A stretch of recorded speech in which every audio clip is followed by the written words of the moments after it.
திருப்பரங்குன்றம் மலையில் தீப ஏற்றப்படும் விவகாரத்தில் சென்னை உயர்நீதிமன்ற மதுரை கிளை அமர்வு பிறப்பித்த உத்தரவை எதிர்த்து தமிழக அரசு சார்பில் உச்சநீதிமன்றத்தில் மேல்முறையீடு மனு தாக்கல் செய்யப்பட்டிருக்கு. தமிழக அரசு தாக்கல் செய்துள்ள அந்த மனுவில் 100 ஆண்டுகளாக தீபம் ஏற்றப்படும் இடத்தை மாற்றிவிட்டு வேறு இடத்தில் தீபம் ஏற்ற வேண்டும் என கேட்பதுதான் பிரச்சினைக்கு காரணம்னோ, கார்த்திகை தீபம் ஏற்ற எந்த தடையையும் அரசு விதிக்கவில்லை என சுட்டிக்காட்டப்பட்டிருக்கு.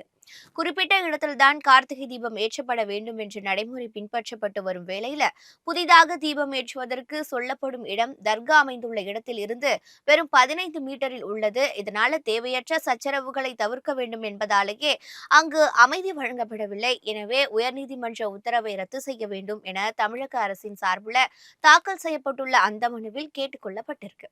இவ்வழக்கை அவசர வழக்காக விசாரிக்க தமிழக அரசின் சார்பில் முறையீடு செய்யப்பட்டிருக்கு. உச்சநீதிமன்றம் தலைமை நீதிபதி சூரியகாந்த் முன்பான விசாரணைக்கு இன்று பட்டியலிடப்படும் என்று எதிர்பார்க்கப்படுது. ஆவணங்கள் சரியாக இருந்தால் வரிசையின் பட்டியலிடப்படும்னு உச்சநீதிமன்ற தலைமை நீதிபதி சூரியகாந்த் தெரிவிச்சிருக்காரு.